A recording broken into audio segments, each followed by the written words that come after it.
David et Goliath, le petit berger qui a vaincu le géant. Imagine. Tu es jeune, trop jeune pour l'armée, dit-on. Tu gardes des moutons dans les collines, loin de la guerre. Tout le monde t'oublie, tout le monde te sous-estime. Et un jour, on t'appelle pour affronter un guerrier de presque 3 mètres de haut. Un géant, armé jusqu'aux dents, qui terrorise une armée entière depuis 40 jours. Est-ce que tu y vas? Lui, il y est allé. Bonjour, c'est Lidao. Aujourd'hui, je vous raconte l'histoire de David et Goliath. Une histoire vraie, tirée de la Bible. L'histoire d'un jeune berger ordinaire qui a fait quelque chose d'impossible parce qu'il croyait en Dieu.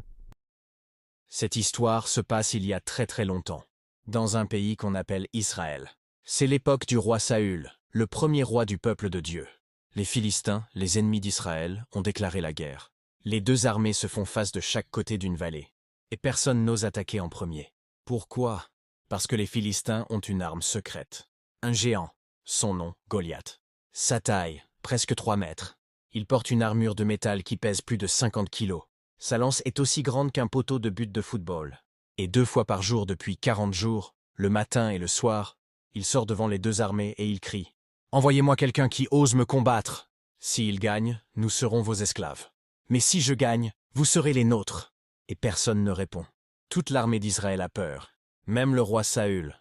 David, lui, n'est pas à la guerre. Il est trop jeune. Ses frères sont soldats, mais lui, il garde les moutons de son père dans les collines. Mais un jour, son père l'envoie au camp militaire pour apporter de la nourriture à ses frères.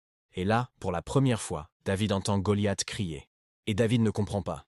Il demande autour de lui, « Mais qui est cet homme qui ose insulter l'armée du Dieu vivant? Quelqu'un va bien aller le combattre, non ?» Les soldats lui répondent, « Ne te mêle pas de ça, gamin. » Personne n'a le courage d'y aller. Mais David, lui, ne lâche pas. Il continue de poser des questions, jusqu'à ce qu'on l'amène devant le roi Saül.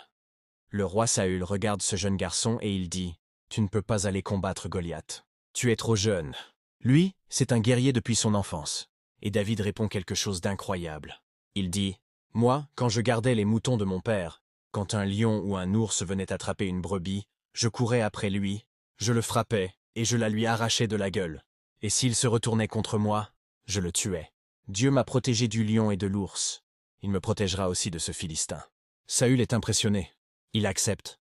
Il essaye même de mettre son armure sur David, son casque de bronze, son manteau de métal.